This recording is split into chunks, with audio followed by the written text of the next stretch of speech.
Hello, everyone, and welcome. Welcome to Moodle MOOC 6. This is Nellie Deutsch, and I hope you're having a great Saturday, whether it's morning, noon, or maybe it's Sunday already where you are. If you could add where you're from and anything else you'd like to add, feel free to use the chat box as we go. We're going to start the session.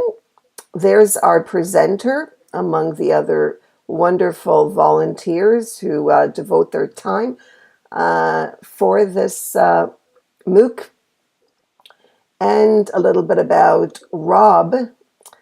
How many of you were at the previous session that Rob had given? If you could just give me a thumbs up so we get an idea of where you're from and whether you were in the previous presentation. So we've got Tunisia, Brazil, hello, Serbia, and people will be coming in as we go. Great. Germany, okay. Hello, Yassine.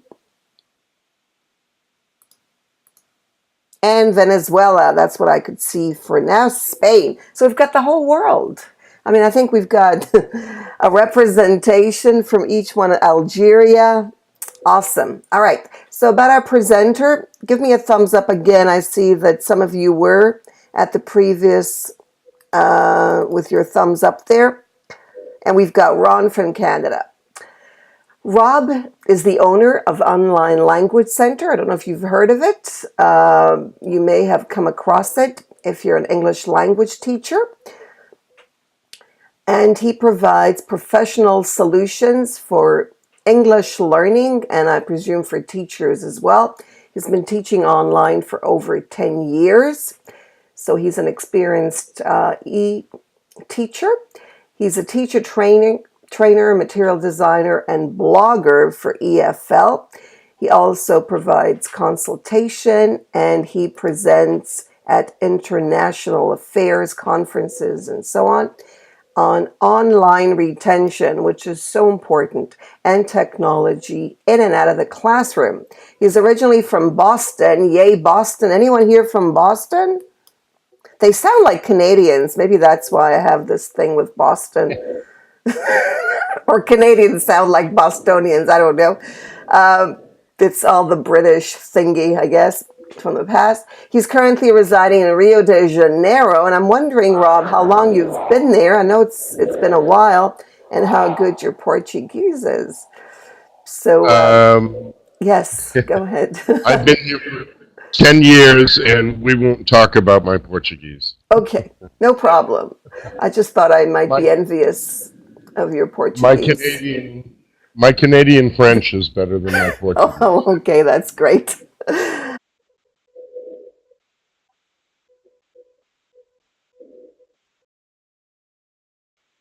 Great. Thanks, Nellie.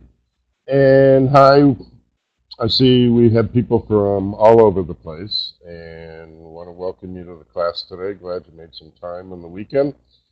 And first thing I want to find out, let me ask you a couple questions.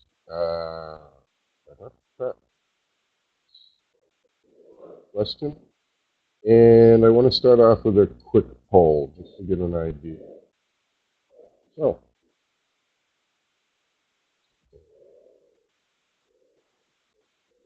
poll. If you could tell me, are you an online teacher now? Yes or not yet? I want to get an idea.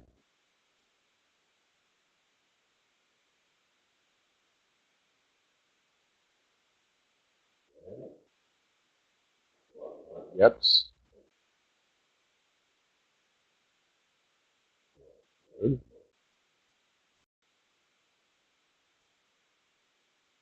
Good. All right. And my next question is, what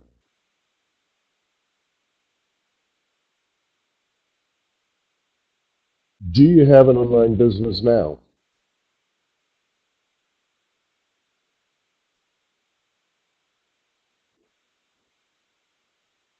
Good, we have planning. Okay, planning, I hope to give you a lot of information which will help you out.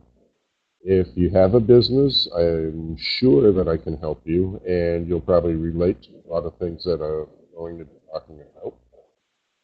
And most of you know. Okay, good. Well, I hope you join us in the future, and we love more people online with us. Okay, well, to get started,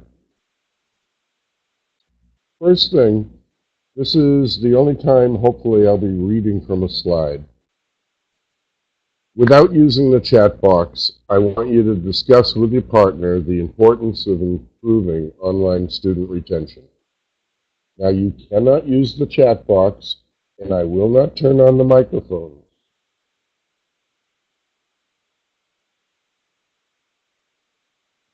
It's kind of dead and quiet right now. This is my point. When you're working online, without the chance to socialize and to share and to talk and to chat and interact with other students, students are just part of the lecture, just like today in this webinar. It's one-sided, and eventually students will get bored and leave the course. So keep this in mind when you're setting up your course or how your course is designed.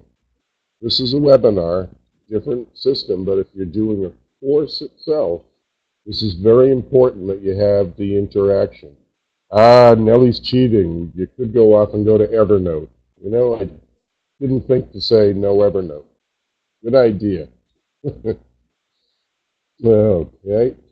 So, I want you to imagine, I'm going to show you just a little short video. And when I do this live, I usually do this actually just like you see here. I set up myself here in the middle, and I'm the teacher, or actually I'll take a volunteer, and the rest of you I would have in the circle here. And what you would be doing is facing outward, away from each other, and I want you to imagine that this is your online classroom. Okay?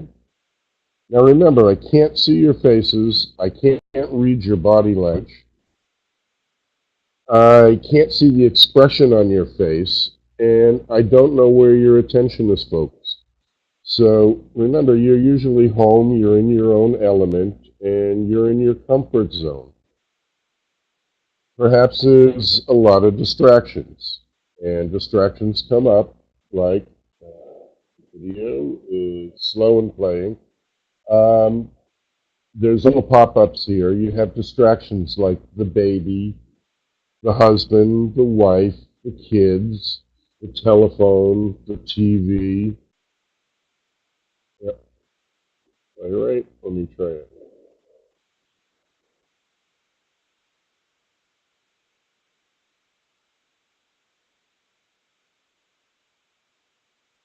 Okay. Well, there's lots of different distractions, is the point that I'm trying to make.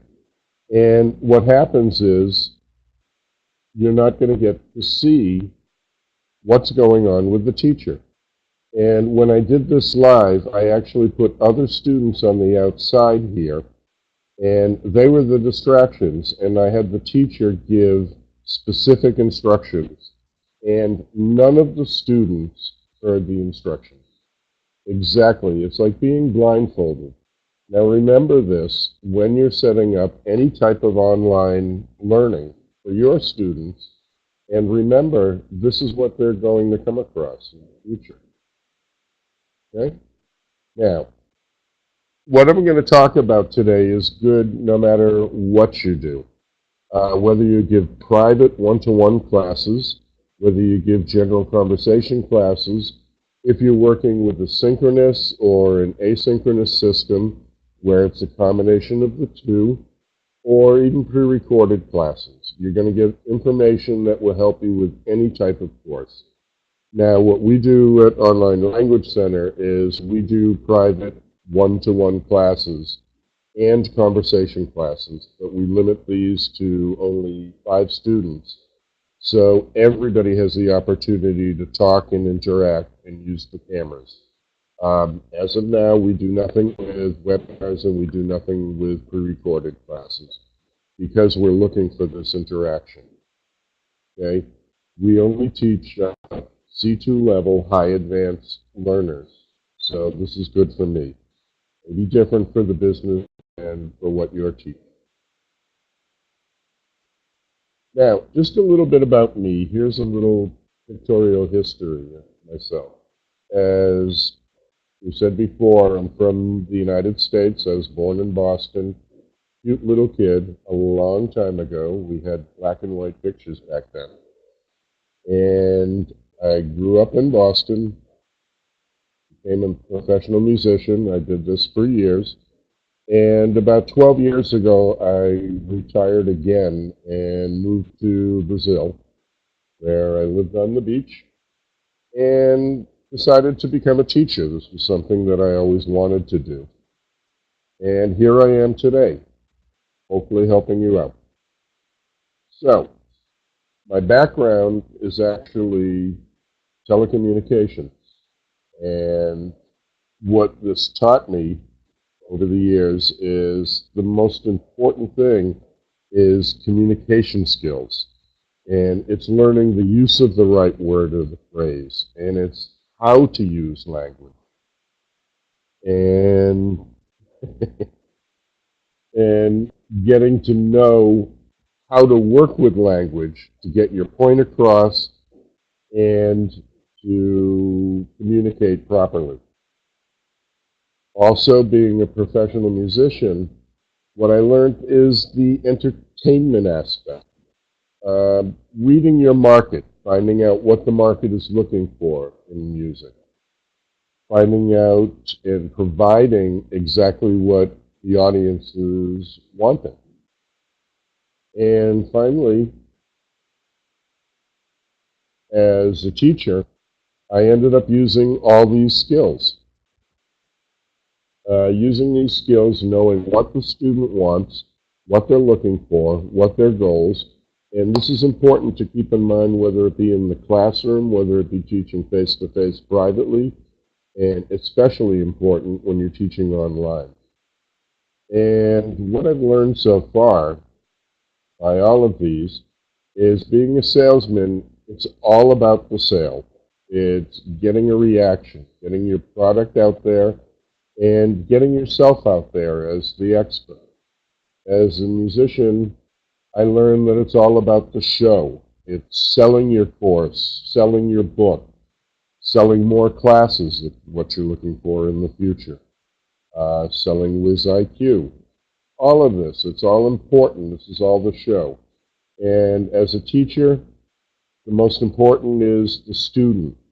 It's getting to know their needs, their difficulties, their goals, learning about their lives, and being a part of not only their life, but also their future and their success.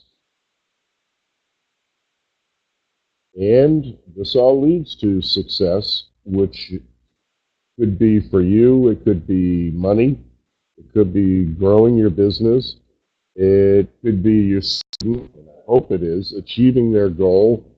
It could be whatever it is that you have in mind during the planning stages of your business. All these will come together and lead towards success. But how are we going to do that? We need to start at the bottom. And this goes right from the very beginning when you're in the planning stages of your business. What are you going to do?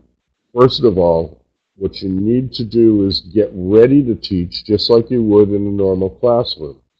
You have to figure out how you're going to deliver your classes, what you're going to deliver.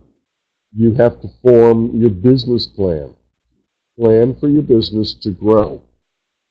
You have to decide and find out what your niche is going to be, what you're going to work with and make you different from everybody else. As I said before, in my business, here in Brazil, I found it's very lacking once you get to the C1 advanced course level. There aren't many options other than private classes for students here in Brazil. So we started this business for mostly advanced learners that are already proficient speakers, but they needed to go further and learn more specifics for their business or for their life or specifically what they're looking for. So this is the niche that we've carved out. And you have to do all this planning beforehand. Plan the platform you're going to use, build your database, and you need to plan on growing because once you start growing, it becomes very difficult to start making changes. You learn the hard way. Uh, okay, so right from the beginning, do a lot of planning. Number two, the greeting. When you're meeting your new students right from the beginning with communication, whether it be on the phone, through email, or anything else, this is very important to build up a friendship right from the beginning. Get to know them, make them feel welcome, make them feel comfortable with choosing this option. Now, many of you may or may have not taken any online courses, but for a lot of students, this can be stressful. And here in Brazil, it's been difficult to get started because most people feel that they have to have a face-to-face class because online is very stressful and scary, which of course it isn't. So you're going to have to remove the stress and make them feel at ease right from the beginning in order to keep them going. Next thing is orientation, and this is extremely important. What we usually do is we meet with each individual student for a free one-on-one class. Number one, to show them what they should expect. We'll show them the platform. First of all, make sure there are no technical issues with their computer or their internet. Show them how easy it is to work, what they can expect to see, the whiteboard and the presentations and the video, and to make sure what is expected of them. For example, we need them to turn the camera on because we need people to see each other. They should be using headphones to take out any echoing that happens. And we want to make them feel comfortable from the very beginning so when they enter their first classroom, it's just like coming together in a small group. Okay? We don't want any surprises. Next, we're going to work on rapport. As a teacher, this is very, very important. We need to build it.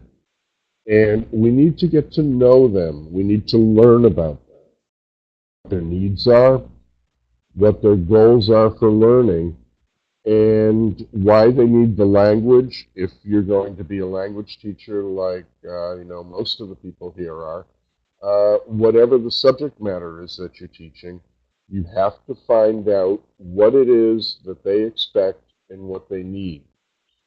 And get to know them as a person, because you have to feel some type of friendship and camaraderie. You're not there to shake their hand now in a face-to-face classroom. We found over the years that I've had many conversation groups that actually have become such good friends that because most of them live very close, they get together on the outside. We had a group of old ladies who used to get together for tea, which I think was a little stronger than tea. And some of the guys that I've met here, we've gotten together for a beer once a month. I have another group of students that we get together usually once a month and go out locally. This is good, and this came out from building a rapport within an online classroom. So it can be done. That's very important. And one of the next things that's very important for you to do is the follow-up feedback. Now, feedback from everyone. Feedback from whether it be your supervisor, feedback from your teachers on how things are working, most importantly, feedback from your students. Now, the best way to get feedback is ask. Stay in touch with your students, whether you be the owner or whether you be the teacher, and talk to them. Ask them, what is it that they like? What do they feel is working the best for them? How is it working? What more could you do? I've actually gotten some great ideas by asking for feedback, which has shaped my course over the years, which actually came from student feedback and getting input from them. You have an idea in your head of what you want to deliver, but they have another idea of what they expect to get. And if you listen to their feedback, you can grow into a very successful and very efficient business. Okay? So, before we get started here, how many of you have taken any kind of online course? If you could just type in the chat room. Have you ever taken a full course like the Moodle MOOC here, or even any kind of live class? Okay. Anna, I know Judith. Great. Oh, great. So most of you are old hats at this. That's good. I was surprised to find when I started training teachers for online that surprisingly a lot of teachers have never taken a course.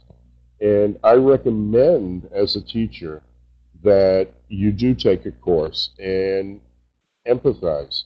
You want to put yourself in the shoes of the student and see exactly what it's like. It also helps you to explain to the student what they can expect. Some of you know online courses, some are great, some can be very slow, and I took a finance course that was extremely boring. They can be unfriendly, and it can be difficult working with the schedule. So learn to empathize with your student because these are things that are going to affect them also. Always be able to put yourself in their shoes. Okay? So I recommend, everybody should be taking Moodle and anything Nelly offers. Sign up. That's your plug for today. The important thing, analyze your student.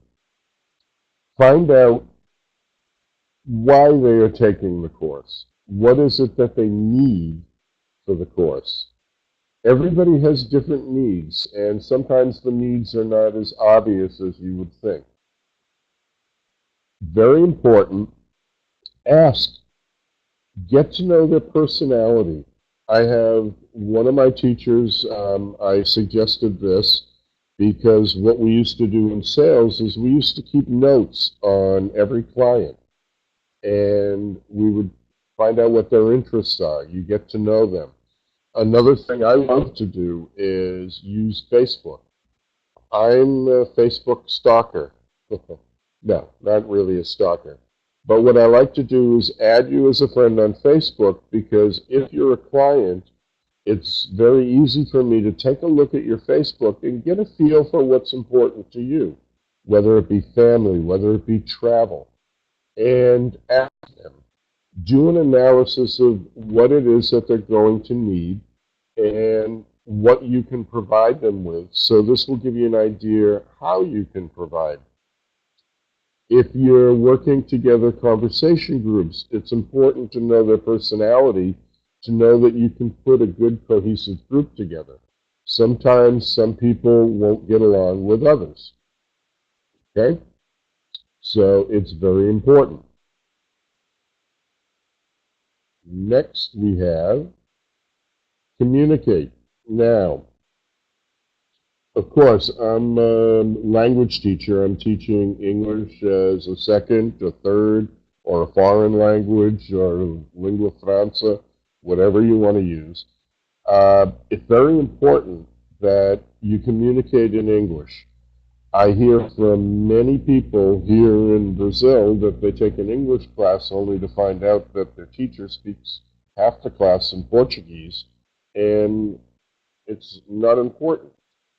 The the real key to this is you need to make them use the language. in this case, working with the language school. You're going to build up their confidence immediately by showing them they are capable of using it. I don't allow using the first language, their native language, in the classroom, with the exception of if we're looking for specific words. Sometimes it's as simple as one word, then this is okay. And usually, I don't do the translation. Somebody else in the group will know the word. So make sure they're communicating with each other and make sure they're participating. It's very important that they know that part of the requirement for a successful class is that they talk to each other, not just talk to the teacher. This is a group effort, and we want to build a community within the classroom if we're doing a conversation class by making friends within the group. So make sure that they realize they need to communicate. Thank you, Anna. Peer collaboration. Exactly. Personality. Have fun. If anybody was here for the engagement, I tend to do silly things within the class. I've been known to be very strange, like click away from a movie and then come back to my friend Albert Einstein. Just to make a quick surprise, all of a sudden people are like, wait a minute, what happened? And this will help you just show that you're human. Have some fun. You really need to have fun with this, and this will help build a community, and it will relieve the stress, and it will make everybody come back. Now, the thing about personality, I have a saying that I teach my teachers. If at the end of a conversation class, if you don't have, there was a show in the United States called The Waltons, which was a family, which it took 2 minutes for everybody to say goodnight to each other. If you don't have this at the end of the class where everybody's, okay, good night, goodbye, Nellie, good to see you, Anna, thanks for coming, Tom, and everybody is doing this, if you don't have this Walton's moment, you're doing something wrong because everybody should feel as part of the community. And with this, you will get unbelievable course retention because they're coming here now not just to learn something, but they're coming to learn with their friends like they do in a physical classroom. This is why it's very important to get those cameras turned on. People need to see each other. People need to see the reactions with each other. And most of all, just have fun. This is very important. Now, other part is personalization. Now, as we'll talk about a little bit later, personalization is one of the most important things you can do in a classroom. And this is one of the reasons that I stock my students. For example, Anna Owen is here. I see her popping up on the chat. I've known Anna for probably about 10 years. And I know all sorts of embarrassing things about her that I will try and use within the classroom, not embarrassing, but I'll fit her into the classroom and talk about her British husband, talk about the fact that she knows I can't speak Portuguese very well, and fit this in. You need to talk about the student. How more engaging than to talk about the student themselves? And I talked about this in the class about engagement. Use their names, use their lives, use their jobs. People, in this case, taking a language, usually are taking a language and want to talk about themselves. Remember, the most important thing to all of us are ourselves. So we need to learn to talk about ourselves. What better way to do it than to personalize, ask questions specifically about the student's life, and use examples in the sentences and the conversations about their lives? Because this is real life. They need to talk about themselves. They want to talk about themselves. So take advantage about this and talk about their jobs and their lives. Okay? Remember, focus is always on the student.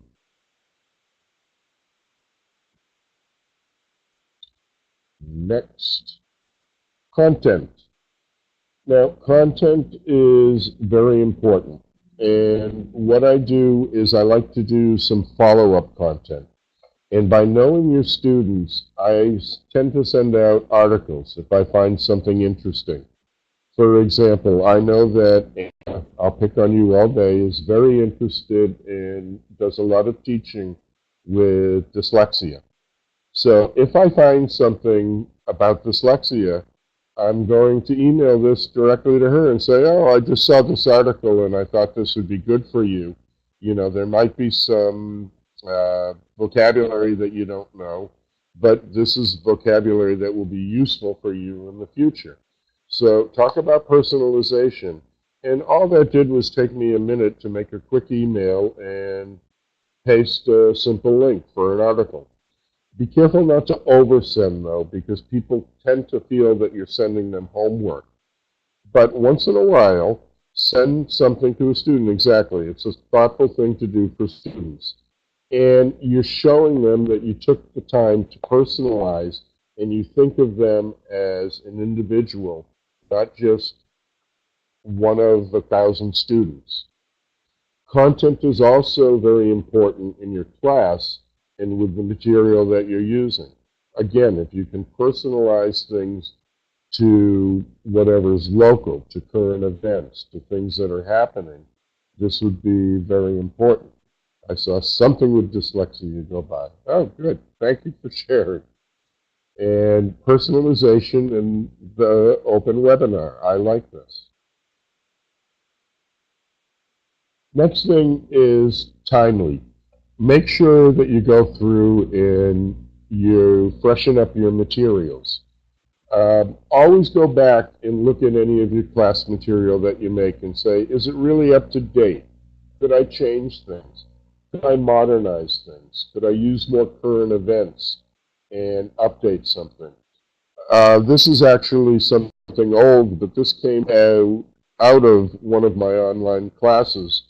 Last year we had the World Cup here in Brazil, and during the World Cup, people were very excited in conversation classes, and they were constantly talking. Now, I don't know about you, you're probably looking at the screen over here, or you're watching the classroom. You're not watching me. No. So one thing I found is when people get talking and get going, I needed a way that I could interrupt. So working on the World Cup theme, I came up with a yellow card.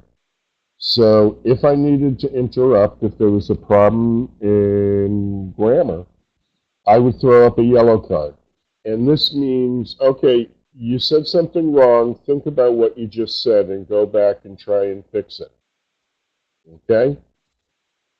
If I throw up a red card, this means, okay, we have a major problem. Let's stop for a second and go back and revisit the grammar as a class because I think this is a potential problem. And, you know, it started and students actually love it. And we get a good laugh out of, do I get a yellow card or a red card? And as they say, there's an app for everything. I actually found an application, and there's a lot of these for any of the smartphones, where you can have a yellow or a red card. And I used to use this in the live classroom. So find something timely, and using timely, I get this great idea for interrupting a student without really interrupting the student. So freshen up materials, current events. Next, we talked about feedback. This is feedback for the student. Give the student some ideas specifically and personalize the ideas for each student. Remember, you're supposed to be the expert. I hope you are. And you know where you can find a lot of this information. Suggest specific ways that they can improve. For example, not in the classroom, but if you're working with a group classroom, send them an email afterwards. If you work one-on-one, of course you can do this. Suggest specific things that they should do to improve for themselves. For example, let's say Brian. Brian may be a big car nut. I would suggest that he watch on television some of the cable shows where the guys are rebuilding cars or talking about selling classic cars.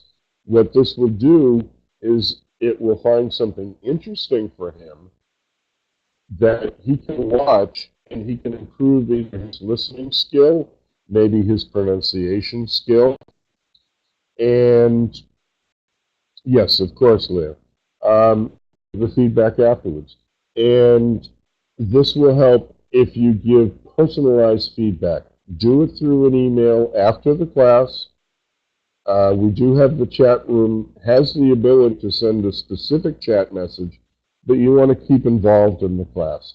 I always do this afterwards because it gives them something that they can look back at an email and also shows the personalization. Okay?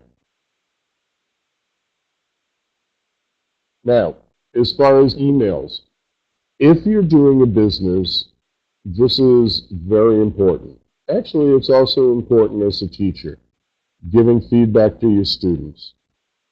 What I recommend is short emails, very short, be very specific, and get right to the point, and talk about exactly what it is that you want to mention. For example, Leo, I'm going to pick on you. You're the name here. Leo, you have a little problem with your pronunciation of your R's. I think that you should do this and work on this before the next class, and I'll take a listen and see how you're progressing. That's it.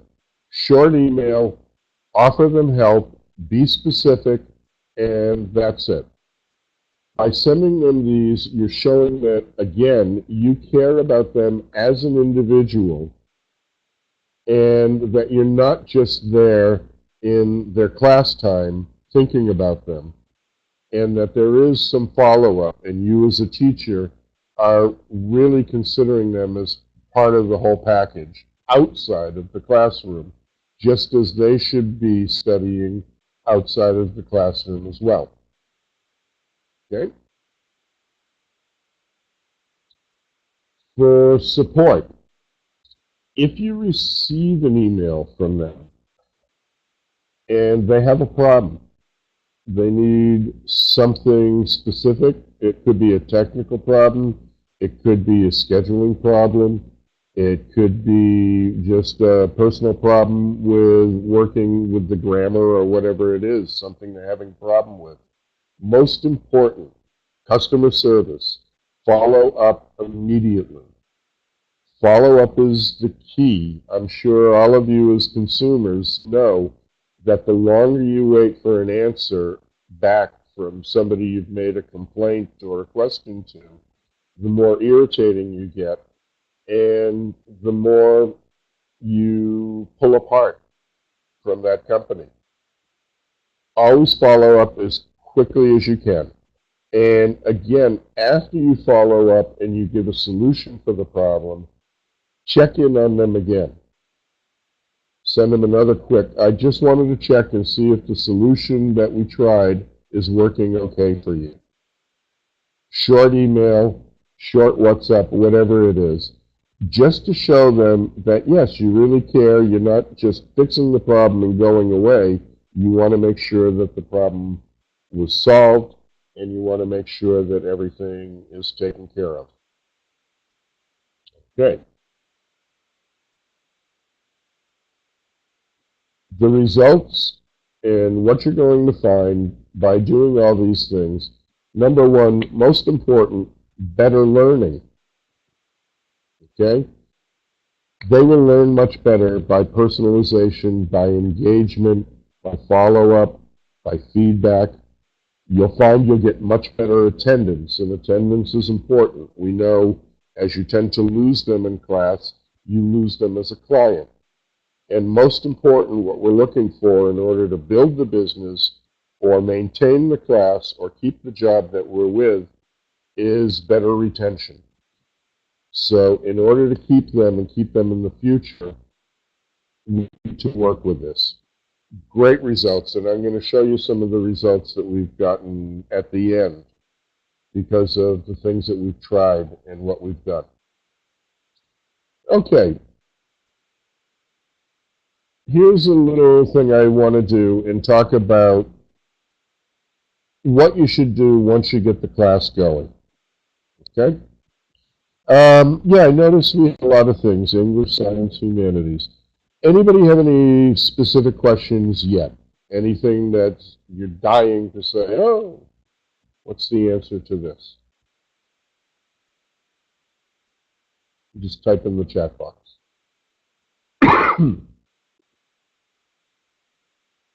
Okay, so we'll go on.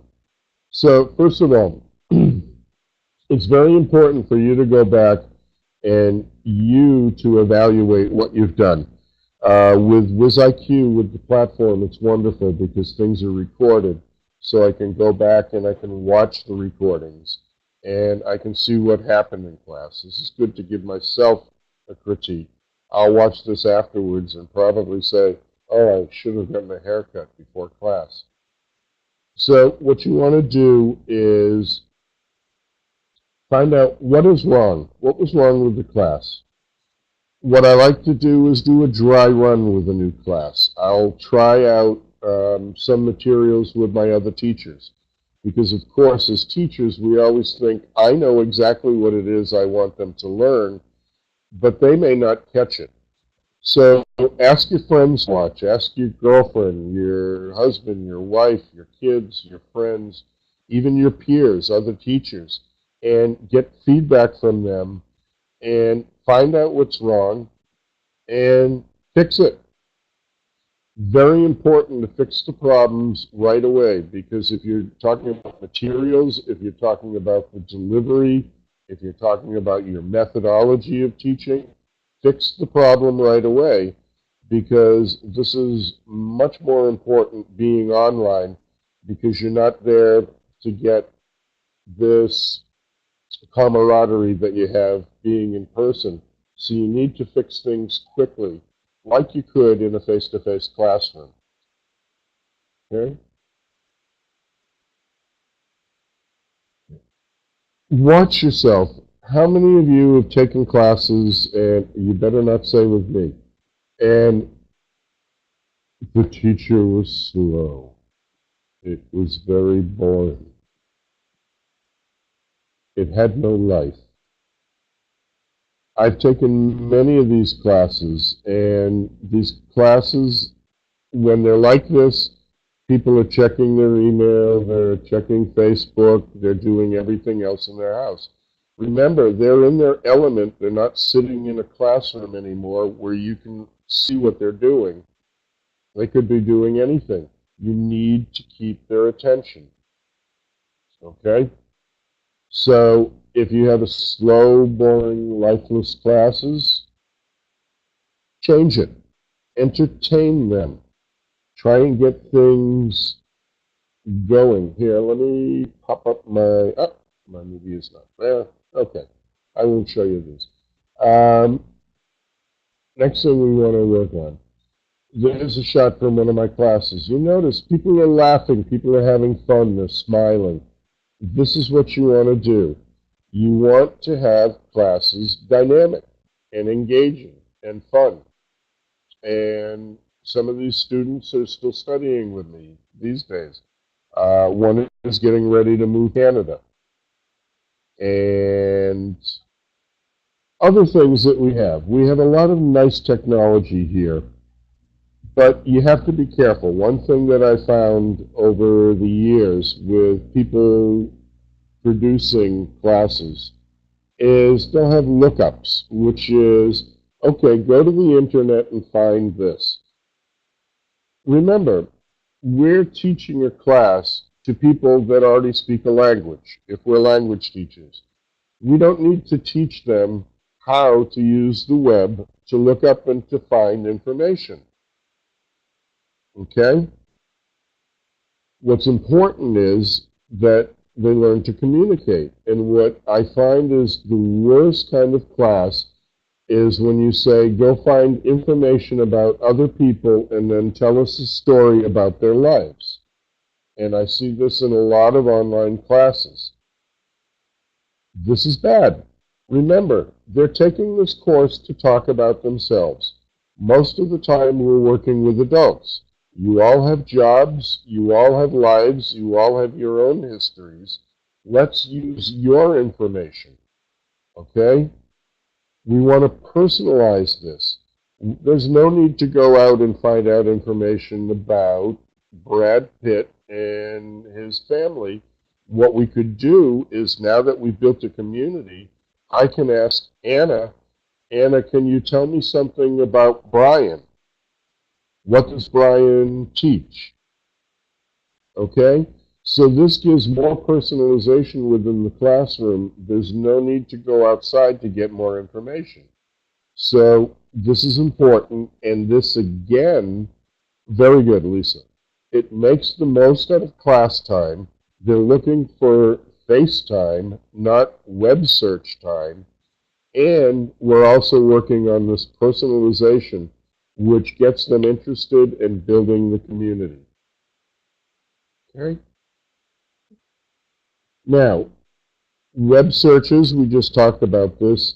If you saw the course I did on engagement, the webinar, I showed a sample Monty Python movie that went on for 2 minutes. And within that 2 minutes, it's very easy to lose the attention of people. If you're going to show video in the classroom, you need to do a few things. Make it short. I like to keep everything 10 to 20 seconds, no longer than 30 seconds, because attention span is very short, especially on the computer. You need to ask yourself, could I have edited it? Could I have taken out just the important part? I see many times, I go to conferences and presentations and see online classes, and people show me a 4 to 5 minute clip when all they needed to show me was the 20 seconds that were pertinent to the point that I'm trying to make. So even though the video may be cute and funny, only take out of it what you need. Make them short. Remember, these need to be dynamic classes. And now, breakout rooms. This is another thing, and I know Nellie will hate me for this, but I don't like to use breakout rooms. Number one, the reason is I do 1 hour classes. And in a 1 hour class, the time to switch between breakout rooms, the time to bring everybody together, to monitor, to do everything else, I find I lose more time. You need to be careful with breakout rooms, is my opinion. First of all, WizIQ has a great system for doing breakout rooms, and it's very easy, but it still takes a little bit of time, and it's time that's lost in the class. I have seen breakout rooms in other platforms which take 5 minutes away from class between setting them up during the class, sending the people to the rooms, monitoring, bringing everybody back, setting all the classroom back up like it was before. I don't think it was really worth the time. So be careful when you're using breakout rooms and use them wisely. I tend to just stick with the live class like this. Okay? And I know Nellie doesn't agree. So keep control of the pace of the class as much as you can, is my point. Now, another important thing is give them what they need. Okay? Find out what it is that they need, find out what's missing, and be the provider for them. Remember, you're supposed to be the expert, you're supposed to be the source. Okay? make sure a cup of tea. You need a cup of tea, Brian? I'm sorry. Only coffee here. Um, produce what they need. For example, I'll give you a few examples here. Some of the things that language students tend to have problems with. Prepositions is a big problem here in Brazil. In language, the difference between say, speak, talk, and tell. Simple little things.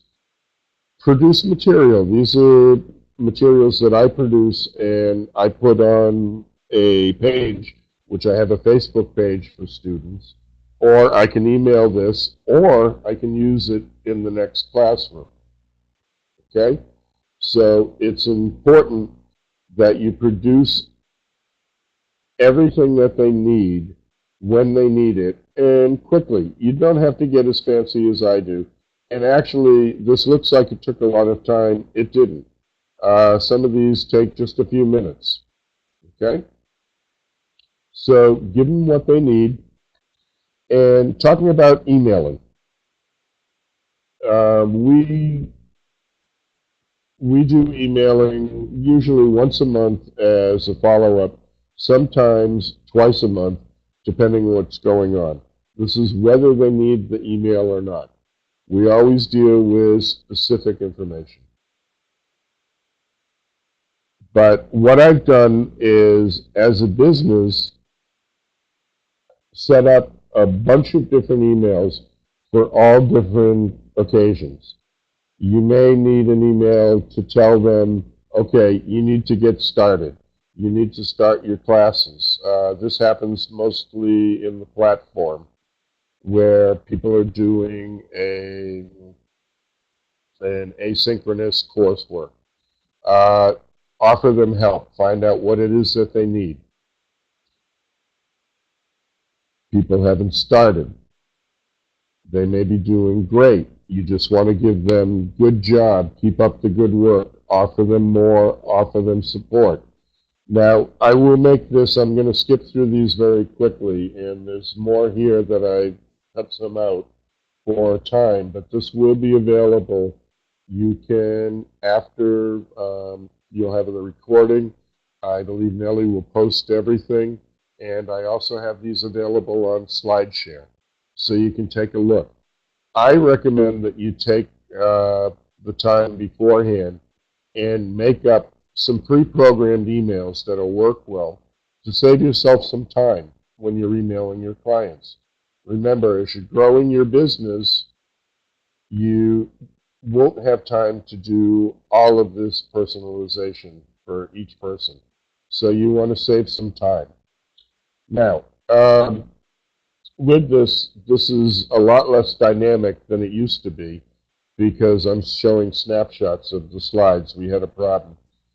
But with your emailing, if a student is doing poorly, send them an email, offer them help, give them suggestions, give them extra work that they can work on.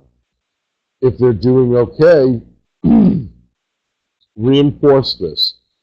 Tell them, get more involved in more conversation. Give them more material that they can work on to go a little bit further. If they're doing great, whether it be on the platform or in the conversation classes, you can play with awards. Do badges. Badges is a thing that you'll find here in Moodle. Work with badges. And really give them feedback because they need to know that they are doing well. Also, I solicit why is it that you're doing so well? And I love to ask my students, what is it that you're doing that's helping you? Ask them what it is they're doing right. And share this with other students. The next thing is, if you're doing it from a business point of view, you want to grow your business. So the important thing is to ask for referrals. Ask about their friends. Find out from their family, their colleagues. Get more people. And always ask for them to write you a little reference. because this will be important to use later on, maybe in your website, or put the testimonial there. This will help to get new people. And ask them for new people. This is an old sales trick. We used to say, I'm great, you're a satisfied customer. Can you give me 2 more people that you could recommend that could use this service? And this will help you grow your business. And send them some information. Also, have them send an email to 2 friends with the information about your class. That you're taking a great class, here's the website, I recommend it.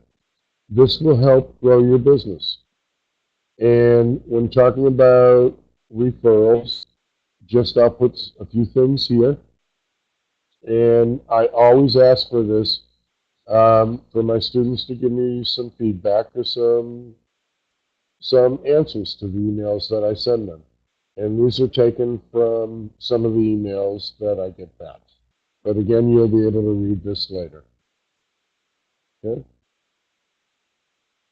So basically, this is what I wanted to share with you.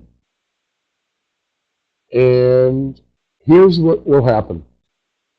Most MOOCs have a very, very, very high dropout rate. And English schools, these are some hard numbers that we got over the past few years. Online English schools, excuse me, worldwide, usually have only 47% rate of retention. That means 53% of the students drop out before they finish. When we started trying new things, we went to orientation. And giving the free orientation class, we found retention was better. When we started getting the feedback and asking for feedback, retention was better. When we started with the short emails and then working with social networking, we got it even better. And the company that I used to work for as a teacher has about an 82% retention rate. Our company, we now have a 98% retention rate, and I've been running at this for years now. This is unheard of, but this is by doing all the little extras, because now the student feels part of you, part of the business, and they keep coming back. So if you follow all of these steps, it'll be very easy to maintain and build your business. So basically, that's what I have to share with you today. And my email is here. My website is Online Language Center. We also have a blog, which you saw at the beginning. I hope you join the blog. You can find me on Facebook. I'm hard to find. If you just search for Robinho Howard, or you can search for Online Language Center. And also this will be available on SlideShare. Again, do a search for Robinho Howard. Anna will love that. This is a Brazilian thing that they use. But thank you for your time. Does anybody have any specific questions?